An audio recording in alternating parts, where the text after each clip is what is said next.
اوكي. طيب ولا ينال فضل العلم.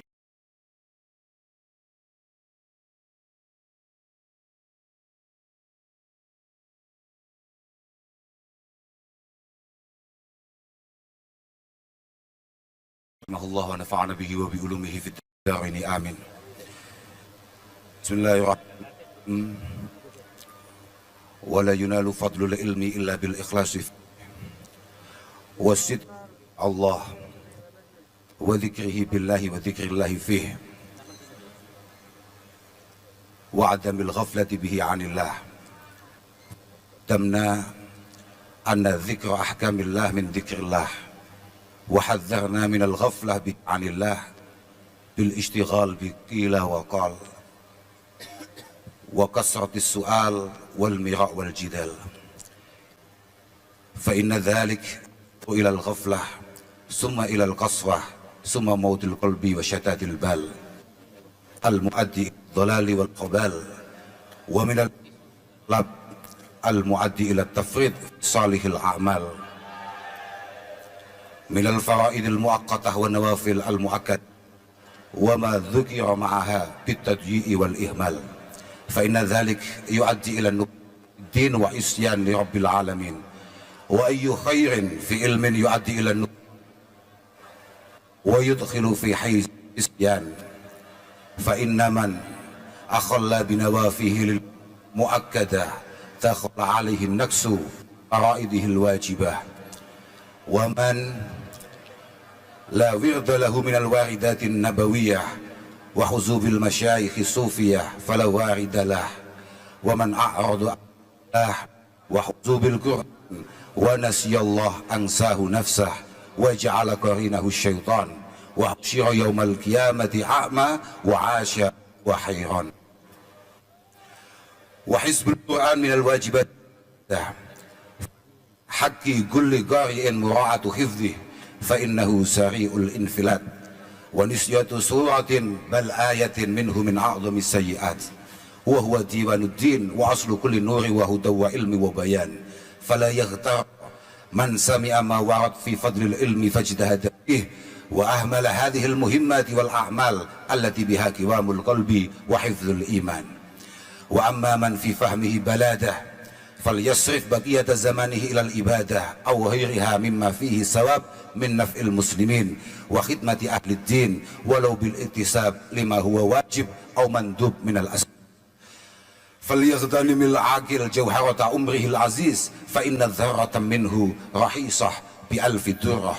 فمن لم يشغل ساعته بالخير ويصبر نفسه مع الذين يدعون ربهم بالغداة والعشي يريدون وجهه شغلته نفسه بالشر وذهب عمره في البطالة والتواني حتى تهجم عليه المنية وهو في التسويف والأماني. وبالله التوفيق وهو المستعان.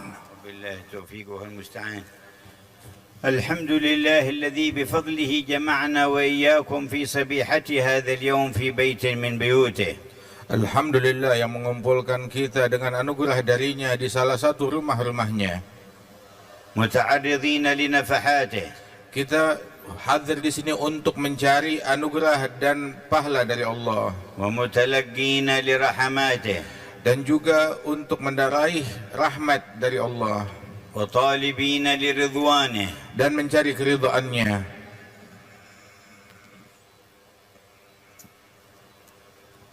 والدخول في دائرة أمانه. Dan kita dapat masuk di dalam lingkaran keimanan. له الحمد والمنة. Untuk Allah Ta'ala segala puji syukur kita.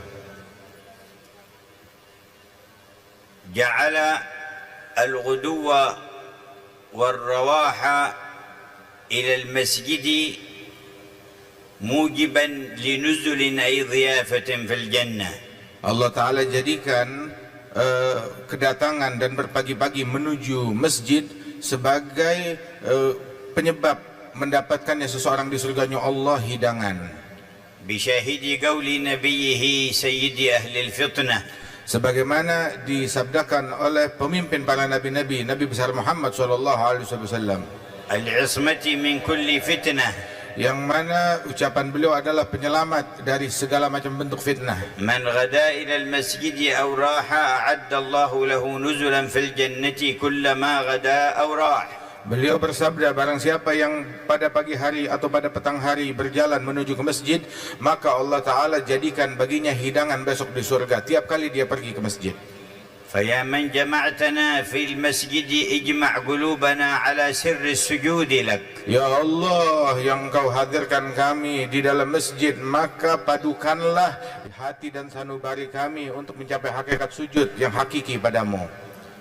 وارزقنا صدق الإقبال عليك وكمال القبول منك. Dan anugerahkan kepada kami sir untuk mendekat kepada Allah Ta'ala dan kabul dari Allah. ونشهد أن لا إله إلا الله وحده لا شريك له جعلنا خير أمة. Dan kami bersaksi bahwasanya tiada Tuhan selain Allah, tiada sekutu baginya yang Maha Esa, yang telah menjadikan kita sebaik-baiknya umat. وبسط لنا بساط النعمة. Dan Allah bentangkan kepada kita bentangan nikmatnya.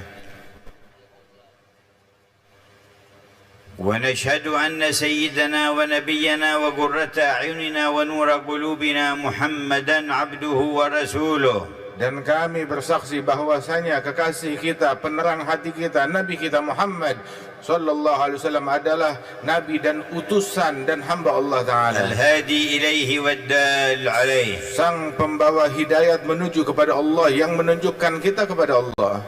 أكرم الخلق عليه وأعظمهم منزلة لديه. Makhluk yang paling mulia di sisi Allah, yang paling agung derajatnya. ختم به النبيين. Dengan Nabi Muhammad, beliau dijadikan penutup sekalian Nabi. وجعله سيد Dan المرسلين. dijadikan sebagai penghulu para Rasul. وجعلنا حظه من الأمم وجعله بالفضل العظيم حظنا من الأنبياء. Allah Ta'ala jadikan kita sebagai jatahnya Rasulullah dari sekalian umat. Dan Allah Ta'ala dengan anugerahnya menjadikan Nabi Muhammad sebagai jatahnya kita, nasib kita dari sekalian Nabi-Nabi dan Rasul. قال لنا من صلى الصبح في جماعة ثم قعد يذكر الله تعالى في مصلاه حتى تطلع الشمس ثم صلى ركعتين أو أربع انصرف إلى بيته بحجة وعمرة تامة تامة تامة. Beliau Nabi Muhammad bersabda, barang siapa yang salat subuh berjamaah, kemudian duduk di musallanya sampai terbit matahari berzikir kepada Allah, kemudian dia salat 2 rakaat atau 4 rakaat setelah terbit matahari, maka Allah Ta'ala anugerahkan kepada orang tersebut pahala haji dan umrah yang sempurna, sempurna dan sempurna. وقال من صلى الصبح في جماعة ظل في ذمة الله حتى يمسي. Dan juga disebutkan dalam hadis, barang siapa yang salat subuh berjamaah, maka dia dalam perlindungan, jaminan, asuransinya Allah hingga sore hari. اللهم صل وسلم على هذا العبد المصطفى المختار سيدنا محمد. Ya Allah, limpahkan salawat dan salammu kepada hambamu Nabi besar Muhammad, Nabi pilihan, وعلى آله وأهل بيته الأطهار. serta tercurahkan terhadap keluarganya dan para ahli baitnya yang suci, وأصحابه الصادقين الأخيار. dan para sahabat-sahabatnya yang memiliki kesungguhan, manusia-manusia terpilih. ومن والاهم واتبعهم وعلى منهجهم سار. Dan orang-orang yang membela Nabi Muhammad dan juga berjalan mengikuti jejak Nabi Muhammad. وعلى آله وعلى آبائه وإخوانه من الأنبياء والمرسلين معادن الأنوار والأسرار. Dan tercurahkan salawat dan salam tersebut kepada segenap saudara dan leluhur Rasulullah dari kaum nabi-nabi dan para rasul, وعلى آلهم وصحبهم وتابعيهم. serta tercurah atas segenap keluarga mereka dan sahabat-sahabat dan pengikut mereka, وعلى الملائكة المقربين. dan kepada para malaikat-malaikat al-muqarrabin, وعلى جميع عبادك الصالحين. dan terhadap para hamba Allah salihin, وعلينا معهم وفيهم برحمتك يا أرحم dan الراحمين. tercurahkan atas kita bersama mereka di barisan mereka ya Arhamar. وقد بين سيدنا الإمام العارف بالله الحبيب عبد الرحمن بن عبد الله بن أحمد بالفقيه تلميذ الإمام الحداد الذي كان يقول عنه إنه علامة الدنيا ويقول والله ما في الأكوان مثل عبد الرحمن، بين لنا شان هذا الدين وأنه بمجموعه يتوضح في 4 دوائر الدائرة الأولى دائرة الإسلام والإيمان، والدائرة الثانية دائرة العلم والبيان، والدائرة الثالثة دائرة الإحسان، والدائرة الرابعة دائرة العرفان. Alhamdulillah, kemudian telah disebutkan di dalam kitab ini yang ditulis oleh Imam Allamatud Dunya Al-Habib Abdurrahman bin Abdullah Al-Faqih, yang mana beliau adalah murid kepada Imam Abdullah bin Ali Al-Haddad, yang mana guru beliau Al-Habib Abdullah Al-Haddad menamakan memberikan julukan Allamatud Dunya kepada sang penulis ini. Dan dikatakan, gurunya berkata kepada dia, demi Allah, di masa ini di dalam keilmuan tidak ada orang yang memiliki keilmuan sekali bersahabat Al-Imam Abdurrahman bin Abdullah Al-Faqih.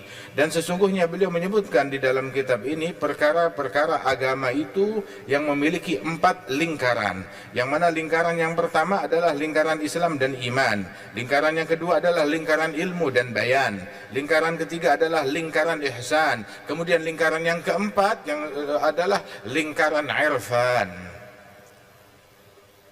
Wal muradu bil irfan al ma'rifatul khassa bir rahman. Dan yang dimaksud dengan irfan adalah ma'rifah, pengenalan yang khusus kepada Allah Ta'ala. Wa qad syaraha lana ma'ani ad-dairah al-ula wa hadha akhiru ma dzakara fi ad-dairah al-thaniyah. Dan telah dijelaskan oleh beliau penjelasan dari lingkaran pertama Islam dan iman, dan yang dibaca barusan adalah penutup daripada bahasan tentang lingkaran yang kedua, ilmu dan bayan. Tahaddatha 'anil ilmi النافع وما يتعلق بالدين منه، وهو 5 أنواع: علم الإسلام الذي هو علم الأحكام، وعلم الإيمان الذي يقال علم العقائد، وعلم الإحسان الذي يقال له التصوف، وعلم الفقه وعلم الكتاب، وعلم السنة، وعلم الآلات التي تعين على فهم الكتاب والسنة. Dan dijelaskan di dalam lingkaran ini oleh beliau tentang ilmu-ilmu yang bermanfaat, yang mana ilmu-ilmu yang bermanfaat itu terbagi menjadi 5 bagian. Yang pertama adalah ilmu tentang Islam, yakni tentang hukum-hukum Islam yang terkandung di dalam Islam. Dan yang kedua adalah ilmu tentang iman, yakni maknanya tentang akidah di dalam keyakinan kita dalam agama Islam ini. Dan yang ketiga adalah tentang ihsan atau dikenal ilmu tasawuf. Yang keempat adalah tentang Alkitab dan tentang sunnahnya Rasul sallallahu alaihi wasallam. Dan ilmu yang kelima adalah alat untuk mendekatkan kita kepada pemahaman dalam menyelami itu semua. Wa dzakara anna man kana lahu fahmun waqqad yanbaghi an yattasi'a fi hadhihi al-ulum. Dan disebutkan oleh beliau, barang siapa yang memiliki kecerdasan yang kuat, maka silahkan diperkenankan dan dianjurkan oleh beliau untuk mengambil ilmu ini dengan sebenar-benarnya, secara luas. Bisyarat al-ikhlasi fi talabiha liwajhillahil karim. Namun dengan syarat keikhlasan, dia menuntut ilmu itu semata-mata untuk mencari ridha-Nya Allah. Wa مزجها بذكر الرحمن تبارك وتعالى فيذكر الرحمن بها ويذكر الرحمن فيها. Dan juga dicampur ilmu tersebut dengan adonan zikir kepada Allah Ta'ala, hingga dia berzikir kepada Rahman, dan Rahman membanggakan dan menyebut orang tersebut. وعنايته بالعمل بمقتضاها. Dan juga hendaknya dia perhatian tentang perkara mengamalkan ilmu yang sudah dia pelajari. وبذلك قال لنا فيما قرئ الآن ولا ينال فضل العلم إلا بالإخلاص فيه. Karenanya itu barusan dibacakan, kemuliaan ilmu, fadilah ilmu tidak diraih kecuali dengan ikhlas di dalam mencarinya. والإخلاص متأكد خصوصا في علوم الدين. Dan ikhlas itu adalah sesuatu yang pasti, yang absolut, terutama di dalam perkara ilmu agama. وأما علوم الدنيا فمن أخلص فيها وسخرها لخدمة الدين فهو بها يقرب من الله تعالى وينال الثواب، ومن قصد بها تحصيل شيء من الأغراض والمتاع الفاني فلا إثم عليه ما دام يحصل ذلك بطريق حلال. Adapun ilmu dunia, maka barang siapa yang mencarinya dengan tujuan untuk mendekatkan diri kepada Allah Subhanahu wa taala, memberikan manfaat dan kebaikan di tengah-tengah masyarakat, maka dia pun mendapatkan pahala yang besar dari Allah Subhanahu wa taala. Namun barang siapa yang mencarinya dengan tujuan hal-hal duniawi, maka hal tersebut bukanlah sesuatu yang mengandung dosa. أما علوم الدين فيجب تنزيه القصد فيها. Namun ilmu agama harus murni, diperuntukkan dengan ikhlas semata-mata untuk mencari ridhonya Allah saja. فلا يقصد بها جاها ولا سمعة ولا ظهورا بين الناس. Enggak boleh dicampur untuk mencari kedudukan atau harta atau popularitas di kalangan manusia. ولا تحصيل الأموال ولا الوصول إلى الإمارات. Atau dengan tujuan mencari ilmu agama untuk mendapatkan harta yang banyak atau mendapatkan kekuasaan. وقد حذر النبي صلى الله عليه وسلم من الانحراف في المقاصد عند أخذ علوم الشريعة. Nabi Muhammad telah memberikan peringatan jangan sampai menyeleweng, menyimpang di dalam maksud dan tujuan dan keikhlasannya ketika mencari ilmu syariat. وجاءنا في الحديث عنه صلى الله عليه وسلم بالسند الحسن لا تطلب العلم لتماري به السفهاء ولا لتنافسوا به العلماء ولا لتصرفوا به وجوه الناس إليكم فمن فعل ذلك فالنار النار. Beliau mengatakan jangan mencari ilmu dengan tujuan untuk mendebat orang-orang yang bodoh ataupun juga untuk bersaing kepada para ulama, dan barang siapa yang mencari ataupun juga untuk mencari popularitas di kalangan manusia, barang siapa yang melakukan hal yang demikian dengan ilmunya, maka baginya neraka, neraka dan neraka. وقال في الحديث الصحيح الآخر من طلب علما مما يبتغى به وجه الله لا يتعلمه إلا ليصيب به عرضا من الدنيا لم يجد عرف الجنة يوم القيامة. Dalam hadis yang lain Nabi mengatakan barang siapa yang mencari ilmu agama yang seharusnya dicari karena Allah Ta'ala, tetapi dia mencarinya semata-mata untuk meraih keuntungan duniawi saja, maka orang yang semacam ini tidak akan mencium aromanya surga. فأول ما يلزم فيه الإخلاص لوجه الله. Maka yang paling pertama di dalam menuntut ilmu yang terpenting adalah ikhlas semata-mata karena Allah. قال والصدق به مع الله. Dan kesungguhan bersama Allah Ta'ala, kepada Allah. والصدق إتمامه وإحسانه واستنفاذ الوسع في إقامته على الوجه الأمثل. Dan makna kesungguhan adalah menyempurnakan di dalam pencarian ilmu tersebut dan melaksanakannya dengan metode, dengan cara sebaik-baiknya, dengan semangat yang tinggi. فالمخلص لا رياء له والصادق لا عجب له. Sesungguhnya orang yang ikhlas maka akan ternafikan darinya itu segala bentuk riya. Tapi orang yang memiliki sidik maka akan ternafikan darinya itu adalah ujub. Akan ternafikan darinya segala bentuk ujub, takjub kepada amalan dan perbuatan dan keilmuannya sendiri. والرياء أخفى في الأمة من دبيب النمل. Dan sesungguhnya riya lebih sulit untuk terdeteksi di kalangan umat ini daripada langkah kaki seekor semut. والعجب أخفى من الرياء. Dan sifat ujub lebih halus lagi, lebih sulit terdeteksi daripada sifat riya. والوصف الثالث أن يمزج العلم بالذكر. قال وذكره بالله وذكر الله فيه وعدم الغفلة به عن الله. Dan sifat yang ketiga adalah memadukan ilmu tersebut dengan zikir. Dengan dia berzikir kepada Allah Subhanahu wa taala, maka dia menjadi orang yang disebut oleh Allah Subhanahu wa taala.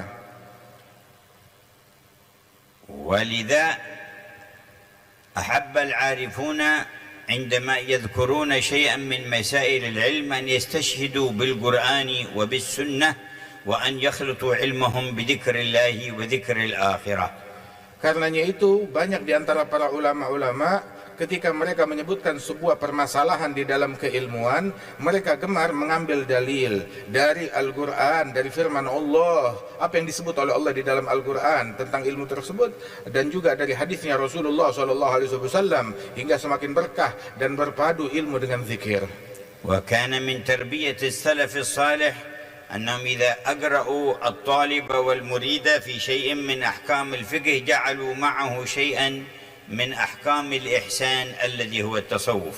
Dan juga kebiasaan para salafus saleh bahwasanya ketika mereka mengajarkan keilmuan tentang fikih kepada penuntut ilmu, maka dijadikan berdampingan dengan permasalahan fikih itu permasalahan yang berkaitan tentang tasawuf atau ihsan bersamanya. وإذا خلص العلم من هذه العوارض فهو من أفضل العبادات وأقربها إلى الرب.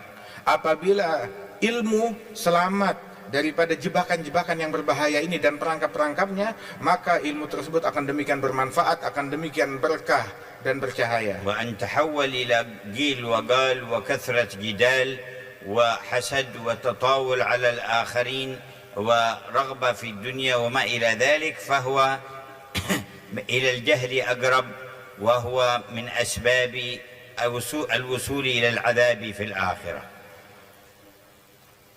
Dan ketika ilmu tersebut berubah menjadi sekedar celotehan, menjadi sekedar perdebatan, ataupun juga alat untuk mencaci maki dan mencemooh orang lain, atau untuk mencari keuntungan duniawi, maka itu bukan ilmu, lebih dekat kepada kebodohan dan berujung dengan azab dan siksa dari Allah Ta'ala kelak di akhirat. وقد كان يقول الإمام مالك اطلبوا هذا العلم طلبا لا يضر بالعبادة واطلبوا هذه العبادة طلبا لا يضر بالعلم. Imam Malik mengatakan, carilah ilmu agama ini pencarian yang tidak membahayakan ibadat kalian, dan ambil jatah kalian daripada ibadat ini pencarian yang tidak membahayakan dalam menuntut ilmu. ولهذا ذكر المؤلف عليه رحمة الله علامة عدم الصدق في طلب العلم إهمال النوافل المؤكدة وأنواع الذكر لله تعالى وقراءة القرآن. Karenanya itu muallif, penulis, beliau menyebutkan tanda keabsenan sidik, sifat kesungguhan di dalam menuntut ilmu ini adalah ketika seseorang tidak peduli dengan hal-hal yang sunnah, terutama nawafil yang sangat dianjurkan di dalam ibadat, nggak peduli dengan zikir, dan juga dalam ilmunya itu dia tidak membaca Al-Quran, maka ini adalah menunjukkan dia tidak memiliki sidik kesungguhan dalam mencari ilmu. وقال من أخل بالنوافل المؤكدة دخل عليه النقص في الفرائض الواجبة. Itu dikatakan bahwasanya barang siapa yang menelantarkan daripada nawafil muakkadah, maka berarti kelak dia akan terjadi kebocoran di dalam perbuatan fardunya yang diwajibkan oleh Allah. قال ومن لا ورد له من الواردات النبوية وحزوب المشايخ الصوفية فلا وارد له أي لا فائض عليه وواصل له من حضرة الله من التقريب والتنوير والتعرف والرضوان وما إلى ذلك. Dan juga dikatakan bahwasanya barang siapa yang tidak memiliki wirid dari zikir-zikir yang diajarkan oleh Nabi Muhammad dan juga daripada masyayikh sufiyah, maka orang ini tidak memiliki warid, yakni anugerah dari Allah Subhanahu wa taala yang tercurahkan dengan berkat zikir dan wirid tersebut berupa penerangan hati dan pendekatan kepada Allah taala dan cita rasa di dalam hubungan kepada Allah. وقد كان يقول شيخ مشايخنا الحبيب عبد الله الشاطري لطلاب العلم في رباط تريم: لا يسمى طالب علم من ليس له قيام في الليل ولا محافظة على الضحى والرواتب. Karenanya itu guru dari guru-guru kami dahulu berkata, Al-Habib Abdullah bin Umar Syatiri, barang siapa yang menuntut ilmu tetapi dia tidak bangun malam ataupun juga tidak sholat duha dan witir, maka orang ini tidak pantas menyandang gelar santri. وقد ورد طالب يريد أن يطلب علم الحديث عند الإمام أحمد بن حنبل فبات في بيته وقرب الماء ليتوضأ منه لأجل صلاة الليل، فجاء مع الفجر ووجد الماء في مكانه، فقالوا ألم تقم من الليل؟ قال لا، الآن نتوضأ. قال فاذهب من حيث جئت فإنك لا تصلح لعلم الحديث. Ada seorang pencari ilmu, dia mau nyantri kepada Imam Ahmad bin Hanbal, mau belajar ilmu hadis kepada Imam Ahmad. Kemudian bermalam di rumahnya Imam Ahmad di malam pertama, disediakan air untuk diambil wudu. Maka begitu azan subuh, Imam Ahmad masuk ke ruangan tersebut, didapati airnya masih penuh. Orang ini baru bangun, dibilang, kamu nggak bangun malam? Dibilang, sekarang saya baru mau wudhu. Itu udah azan subuh. Maka selesai itu semua, Imam Ahmad bilang, kalau begitu kamu pulang lagi. Sebab orang semacam kamu yang tidak bangun malam nggak pantas, tidak layak untuk menuntut ilmu hadis ini. وقد وفد بعض الوفود إلى المدينة عند النبي صلى الله عليه وسلم فكان أيامهم في المدينة يأتي إليهم كل ليلة بعد العشاء. Dan datang sekelompok rombongan pelancong berkunjung ke Madinah kepada Rasulullah SAW. Mereka datang berziarah di zamannya Nabi Muhammad. Maka Nabi Muhammad selalu mengunjungi mereka setiap malam sehabis salat Isya. وفي ليلة تأخر عنهم ثم مر عليهم. Di suatu malam Nabi Muhammad terlambat datangnya, tapi akhirnya sudah larut, beliau Nabi Muhammad masih datang kepada mereka. ثم قال لهم إني لم أتأخر عنكم إلا أني شغلت عن وردي أو حزبي من القرآن فأحببت أن لا آتيكم إلا وقد أكملته. Nabi mengatakan, menginfokan, sesungguhnya aku ketika terlambat datang kepada kalian karena aku sibuk dengan wirid Al-Quran yang aku baca. Aku ingin menyelesaikan wirid Al-Quranku dulu, udah selesai ngajinya baru aku datang kepada kalian. ولهذا قال وحزب القرآن من الواجبات المؤكدة.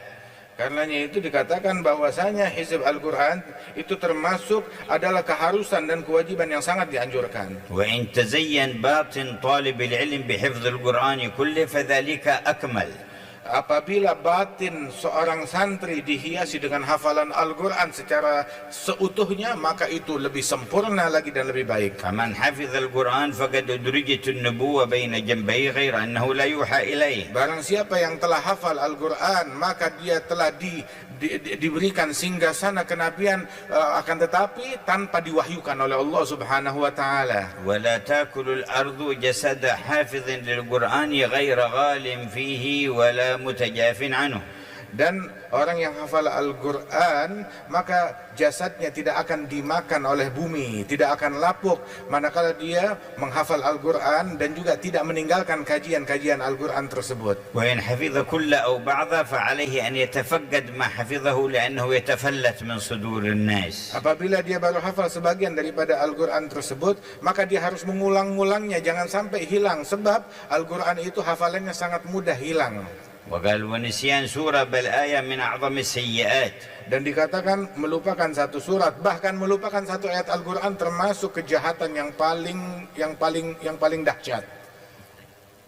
وقد قال صلى الله عليه وسلم عرضت علي أعمال أمتي فلم أرى ذنبا أعظم من آية أو سورة أوتيها رجل من أمتي فنسيها. Nabi Muhammad SAW beliau bersabda, disodorkan kepadaku, dilaporkan kepadaku amalan-amalan umatku, maka aku dapati di antara amalan dan kejahatan mereka itu tidak ada kejahatan yang lebih dahsyat, yang lebih jelek daripada ketika salah seorang mereka hafal ayat Al-Quran kemudian dia lupakan ayat atau surat tersebut. وقال عن القرآن هو ديوان الدين وأصل كل نور وهدى وعلم وبيان. Dan disebutkan bahwasanya Al-Quran adalah diwan daripada agama ini dan sumber dari semua hidayat yang diturunkan oleh Allah dan penjelasan. قال سيدنا الإمام الحداد وواظب على درس القرآن. Imam Al-Haddad mengatakan, rutinkan selalu membaca dan tadarus Al-Quran. فإن في تلاوته الإكسير. Sebab di dalam tilawah Al-Quran itu adalah ramuan dan obat. والشرح للصدر. Dan melapangkan, menenangkan, menenteramkan hati.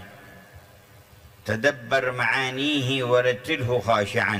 Renungi makna yang terkandung di dalamnya dan bacalah dengan khusyuk.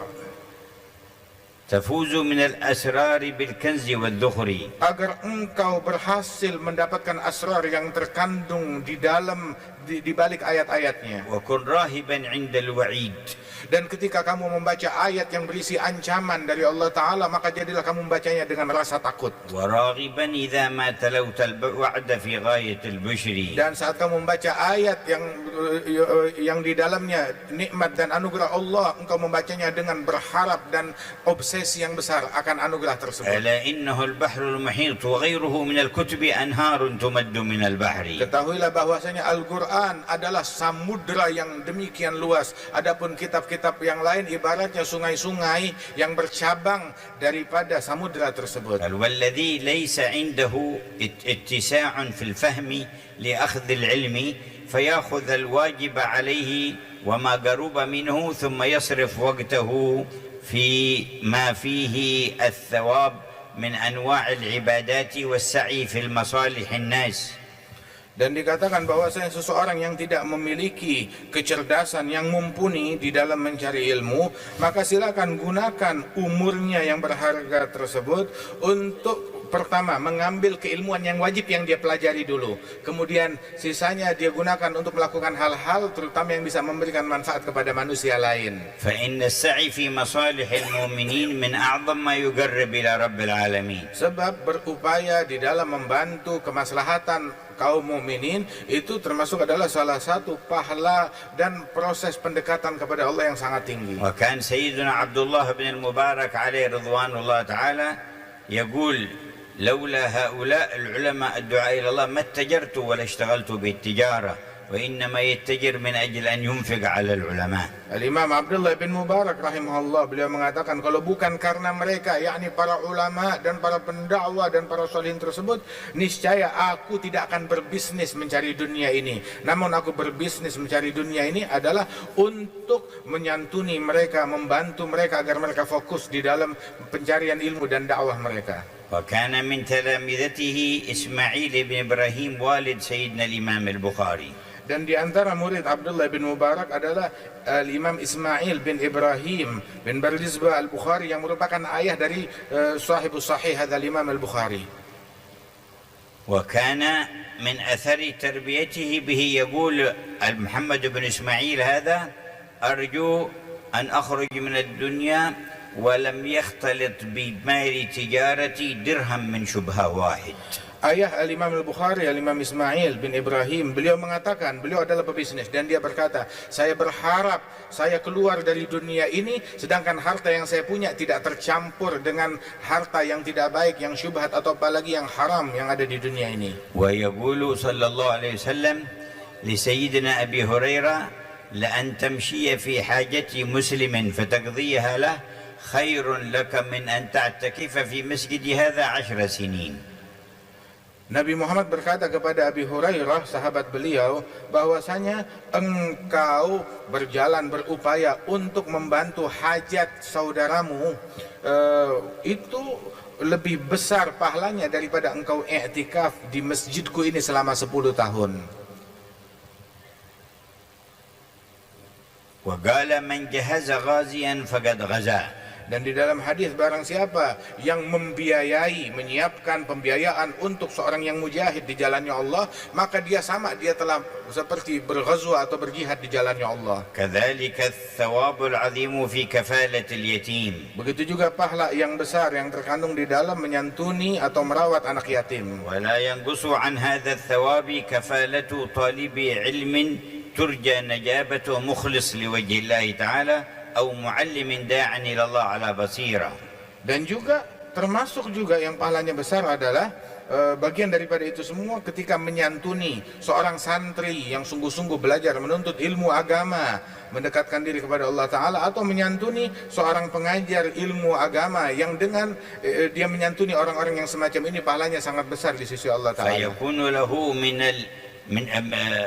لكل من ساعده فيكون لكل من ساعده مثل أجره فيما يتعلم ويعلم. Maka ketika dia membantu santri, dia dapat pahalanya santri. Ketika dia membantu ustadz, dapat pahalanya ustadz. Yang membantu siapapun juga dia mendapatkan pahala daripada profesi kebaikan orang tersebut. ثم حث على اغتنام جوهرة العلم العزيز العمر العزيز. Kemudian penulis menganjurkan kepada para pembacanya untuk mengambil kesempatan di dalam menjaga umurnya yang sangat mahal umur itu. وقال أن الذرة من العمر لا تساويها ولا تكون في ثمنها 1000 درة بل هي رخيصة أمام 1000 درة من درر المتاع الفاني. Dan dikatakan bahwasanya setitik atau sedetik daripada umurmu itu lebih mahal, lebih berharga daripada 1000 berlian. Sungguh 1000 berlian itu terlalu murah dibandingkan sedetik daripada hidup kita. وكان الإمام طاهر بن حسين وأخوه الإمام عبد الله بن حسين أيام طلبهما العلم يقول له لا نحب أن نضيع أوقاتنا إني أرى